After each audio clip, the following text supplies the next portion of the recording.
The rain drummed softly against the window pane, filling the dimly lit apartment with a rhythmic hush. I sat curled up on the couch, wrapped in the warmth of a blanket, my eyes drawn to her silhouette standing by the kitchen counter. Ava. Her presence had always been steady, like an anchor in my drifting world, comforting yet unknowable, familiar yet distant. "Do you want tea?" she asked, her voice smooth, effortless, as if she had known me forever. I nodded, though my throat felt tight. I had known Ava since childhood. She was my mother's closest friend, the woman who had always been there when things crumbled. When my father left, when my mother sank into her silences, when I felt invisible, Ava had seen me. And I had spent years basking in that gaze, craving it in ways I didn't fully understand. She turned, her dark curls falling over her shoulder, and handed me a mug. Her fingers brushed against mine, a fleeting touch, but enough to make my skin hum. Too much. I looked away, gripping the cup tighter than necessary. "You seem distracted," she observed, sinking into the chair across from me.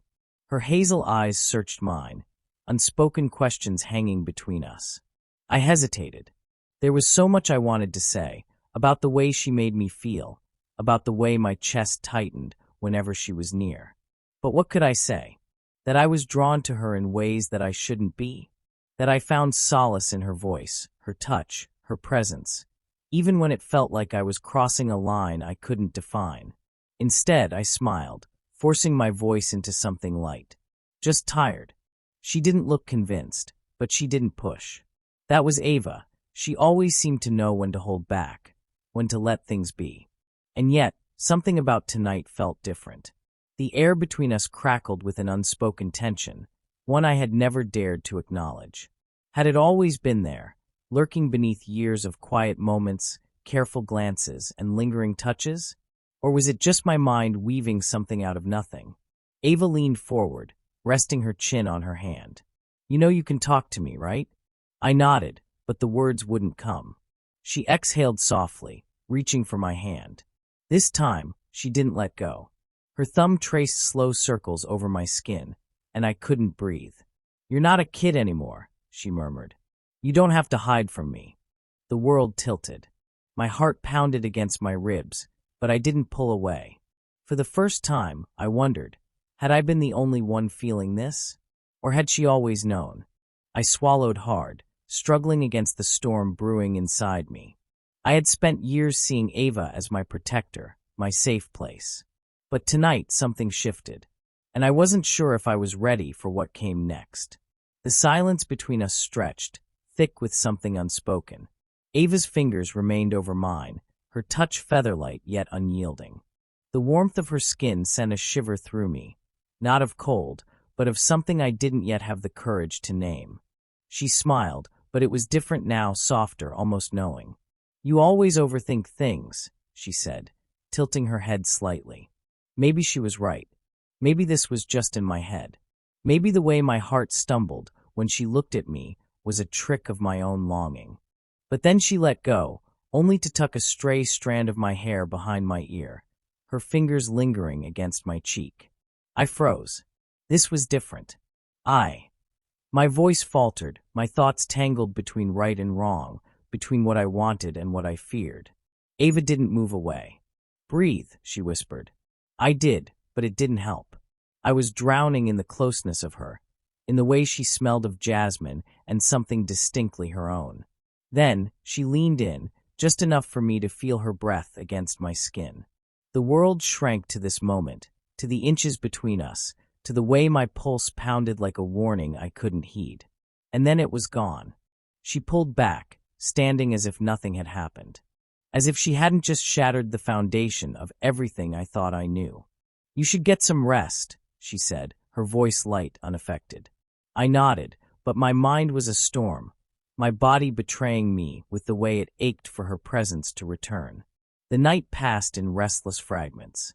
Sleep was impossible.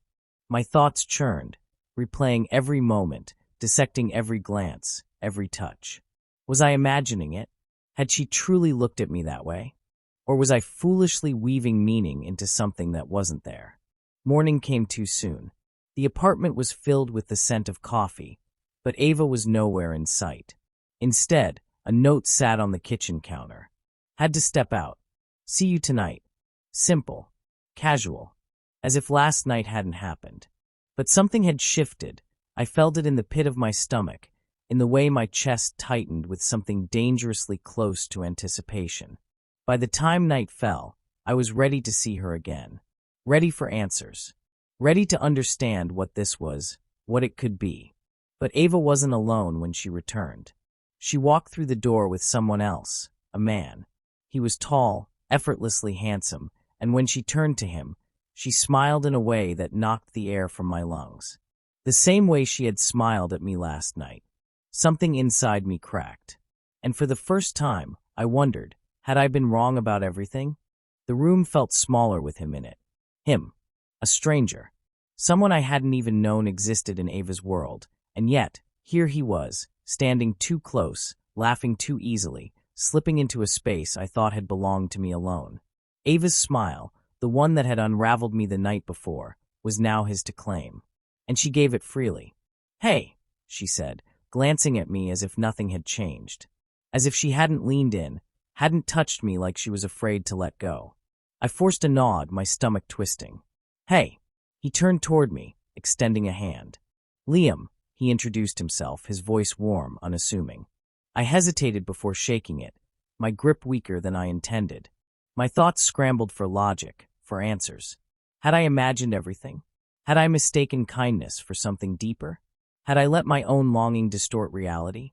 Ava moved effortlessly around the kitchen, pouring 2 glasses of wine. One for herself, one for him. Not me. Never me. I swallowed the lump in my throat and managed a tight smile. "I didn't know you were seeing someone." Ava chuckled, light and easy. "It's not that serious." But the way she looked at him told a different story. Liam didn't seem to notice the tension in my voice, but I did. Every word tasted bitter, laced with something ugly and unfamiliar. Jealousy. Ava caught my gaze, and for a fraction of a second, something flickered in her eyes. Hesitation, maybe even guilt. But then she looked away, sipping her wine like it meant nothing. Like I meant nothing. I clenched my fists under the table. How could she do this? Liam was talking, something about work, but his words blurred into meaningless noise. My pulse pounded in my ears, each beat hammering the truth into me. I was never special. Ava had been my safe place, my quiet storm, my secret hope. But to her, I had been nothing more than a passing moment, a brief indulgence. I had built a world around her, only to realize I had been standing alone in it the entire time. The night dragged on, every laugh, every glance between them slicing deeper. I needed to leave, but my feet stayed rooted, pride and heartbreak warring inside me. Then, as if sensing my turmoil, Ava finally looked at me, really looked. And I hated how much I still wanted her to see me, to choose me. But she didn't. She turned back to Liam, brushing a hand over his shoulder, laughing at something he whispered. And in that moment, I knew I had been nothing more than a fleeting thought to her. I forced myself to stand, my chair scraping loudly against the floor. I should go. Ava barely blinked. "All right. See you later." Like nothing had happened. Like I was easy to forget. I didn't answer. Because for the first time, I wasn't sure if I would ever see her again.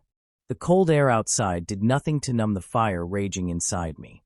I walked aimlessly, my feet carrying me nowhere, my mind replaying every moment with Ava like a cruel, broken record. Had I imagined it all? The stolen glances, the way she touched me like she was afraid to let go, the way she whispered, "You don't have to hide from me." Was I the only one who had felt it? I gritted my teeth, frustration twisting into something raw. Maybe I had been stupid, desperate for something that was never real. Maybe Ava had never meant to blur the lines. Maybe I had crossed them all on my own. Or maybe she had known exactly what she was doing.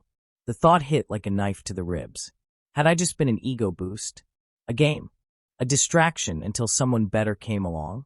I couldn't breathe. My phone buzzed in my pocket. I ignored it. Then it rang again. And again. Ava.